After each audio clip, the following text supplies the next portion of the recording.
Assalamualaikum warahmatullahi wabarakatuh. Perkenalkan, nama saya Siti Komariatul Kiptia dengan 3 NIM terakhir 444. Kali ini saya akan menjelaskan mengenai tugas besar kedua mata kuliah Statistik kelas C tentang kuesioner saya yang berjudul Eksistensi Aplikasi TikTok. Nah, untuk agenda tetapi pembahasan yang akan saya bahas kali ini yaitu ada 4. Yang pertama yaitu rekapitulasi data, yang kedua uji validitas dan rehabilitas, yang ketiga visualisasi data, dan yang terakhir pemodelan regresi dengan RStudio. Yang pertama, saya akan menjelaskan mengenai rekapitulasi data. Rekapitulasi data adalah suatu kegiatan meringkaskan data sehingga menjadi lebih berguna untuk susunan, sifat, atau isinya dengan bantuan tenaga tangan atau bantuan suatu peralatan dan mengikuti rangkaian langkah, rumus, atau pola tertentu. Yang mana, eh, seperti yang kita ketahui bahwa data yang didapat dari kuesioner itu datanya banyak dan perlu untuk diringkas agar kita bisa mudah dalam membaca data itu sendiri.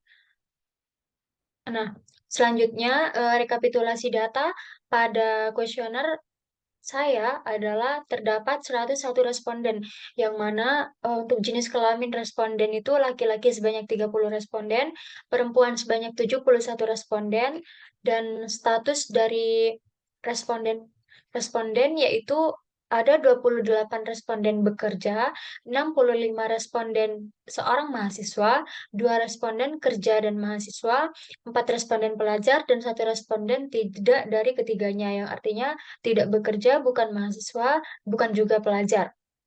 Nah, pada sebelah kanan ini terdapat rekapitulasi data yang sudah kami ringkas, yaitu dengan pertama keterangan, yaitu sangat tidak setuju, kami singkat menjadi STS, tidak setuju TS, netral N, setuju S, dan sangat setuju SS.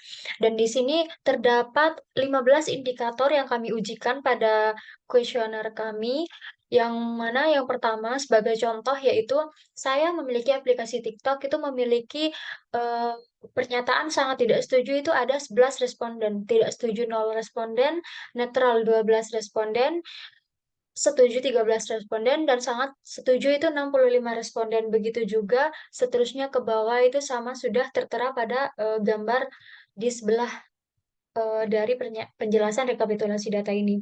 Selanjutnya masuk pada uji validitas dan rehabilitas.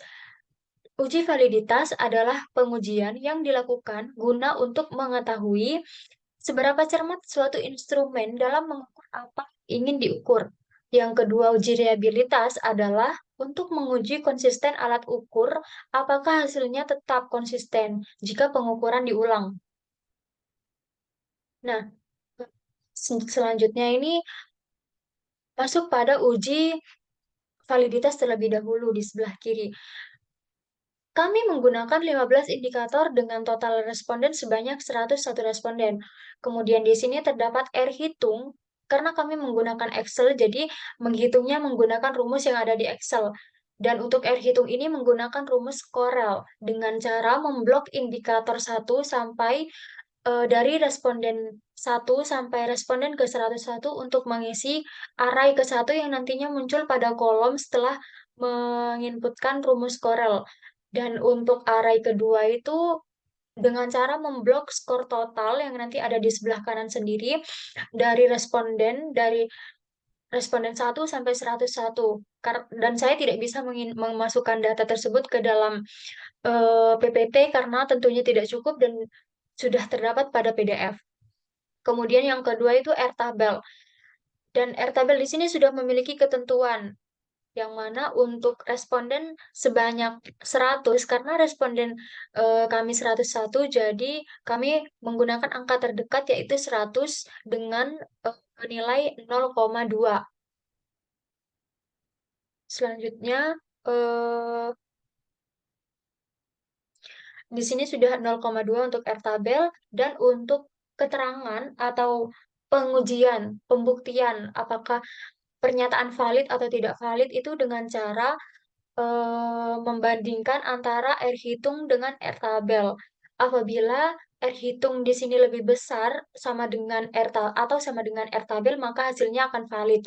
Namun apabila sebaliknya hasil R hitung di sini tidak lebih kecil dari R tabel, maka hasilnya tidak valid. Seperti yang sudah ada di sini membuktikan bahwa indikator yang kami ujikan itu semuanya valid karena semuanya itu lebih besar atau sama dengan R tabel itu sendiri. Kemudian untuk var di sini sebagai varian. Rumus dari varian itu adalah var, kemudian memblok data dari responden 1 sampai 101, kemudian akan muncul hasilnya. Begitu pula seterusnya itu akan dihitung satu per satu atau bisa langsung dengan menarik garis pada Excel itu nanti hasilnya akan muncul. Kemudian di sini terdapat jumlah varian dan varian total. Jumlah varian ini menjumlahkan semua nilai varian yang sudah dihitung barusan. Kemudian untuk varian total ini menghitung total data dari responden 1 sampai 101. Selanjutnya di sini masuk pada pengujian reliabilitas dengan cara menghitung nilai Cronbach's alpha dengan rumus N dibagi N per 1, kemudian dikali 1 min jumlah varian dibagi varian total. Yang mana N di sini merupakan banyak dari indikator yang kami ujikan atau yang diujikan. Sehingga jika dimasukkan angka itu menjadi 15 dibagi 15 min 1, kemudian dikali 1 dikurangi jumlah varian sebanyak 23 dan dibagi varian total di sini sebanyak 137. Dengan hasil nilai Cronbach alpha dari data kami yaitu 0,890964242 dengan nilai acuan 0,7.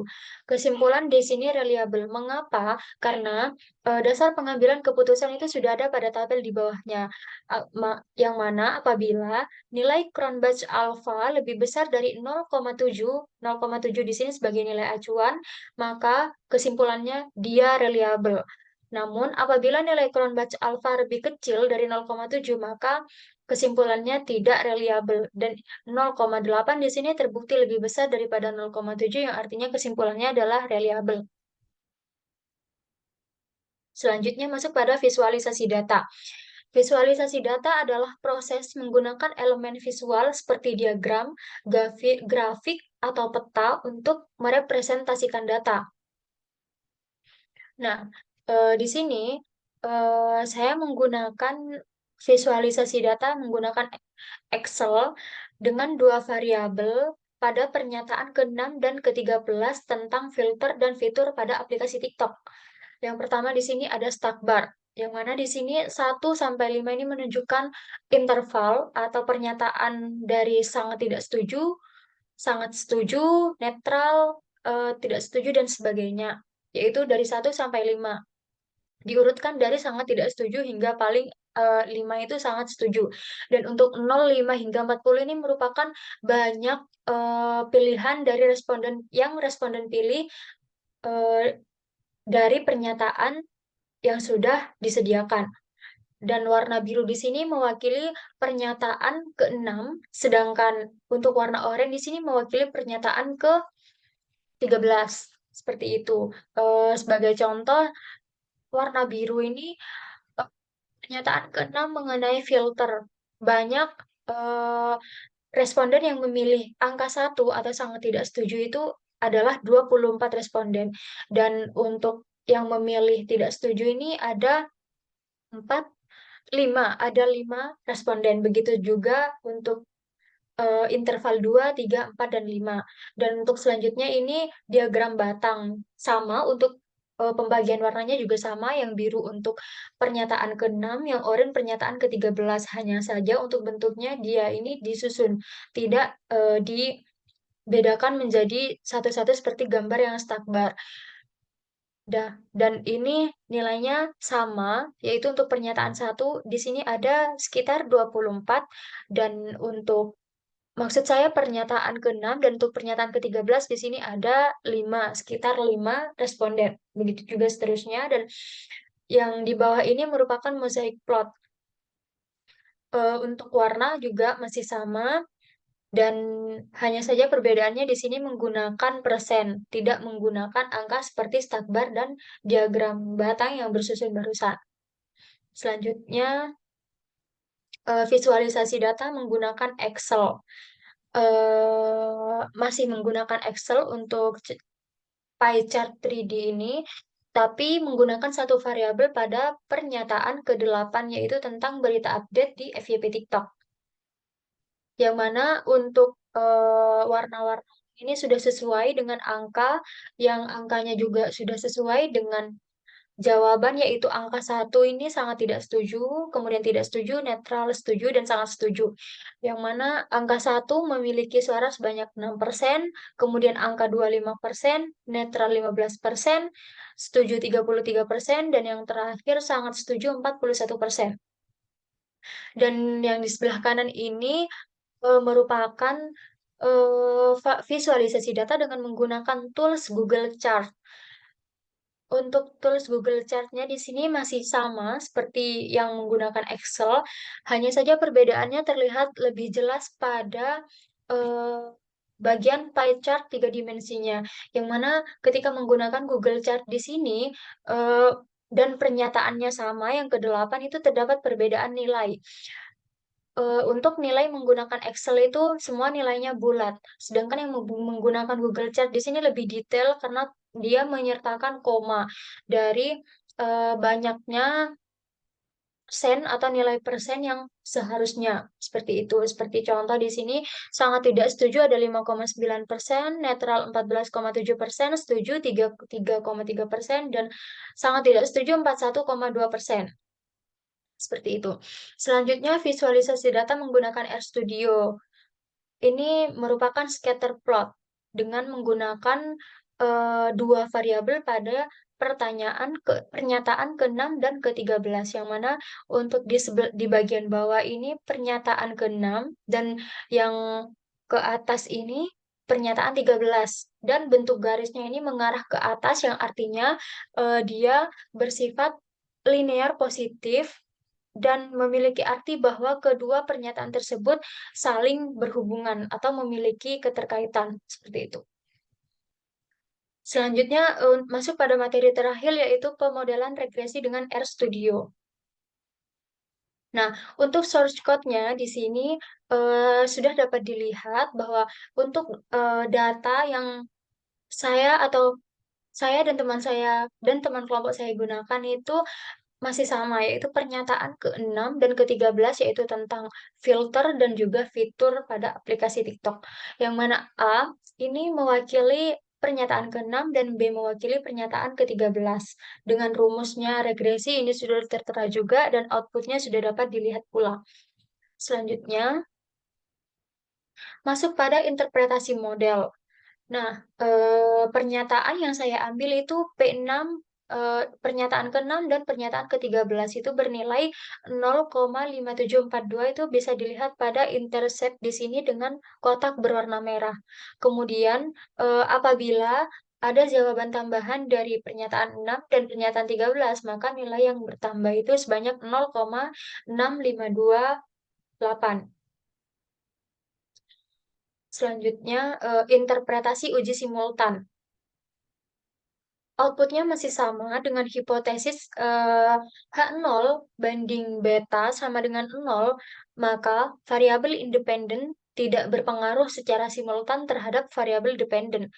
H1 banding beta tidak sama dengan 0, maka variabel independen berpengaruh secara simultan terhadap variabel dependen. Dengan taraf nyata A sama dengan 0,0, kemudian daerah penolakan nilai value P atau value P lebih besar dari A. Dan dari output di samping dapat kita lihat bahwa A itu 0,05 dan P value di sini dapat dilihat di paling bawah 6,303 E min 0,7, yang artinya dia lebih besar dari A 0,05. Dan kesimpulan yang dapat diambil yaitu P6 mudah dipahami atau pernyataan 6 mudah dipahami, tetapi tidak secara simultan dengan pernyataan sebanyak 15 atau indikator. Kemudian selanjutnya evaluasi model dengan R-square. Nah, eh, dan dari hasil output kita dapat mengetahui dua hasil R-square, yaitu multiple R-square dan adjust R-square. Yang mana adjust R-square itu nilainya 0,2129 dan multiple R-square itu 0,2207, yang apabila dipersenkan maka adjust R-square akan menjadi 21% dan multiple R-square akan menjadi 22%. Yang artinya adjust R-square itu 21%, pernyataan P6 ditentukan oleh pernyataan P13 dengan nilai 22%, dan 57% sisanya itu ditentukan oleh faktor lain di luar keduanya. Jadi, kemungkinan besar pernyataan 6 menurut teknisi ditentukan oleh pernyataan ke-15. Yang artinya kemungkinan besar dapat dipastikan hasil lebih jelasnya. Mungkin itu saja yang bisa saya sampaikan. Kurang lebihnya mohon maaf. Wassalamualaikum warahmatullahi wabarakatuh.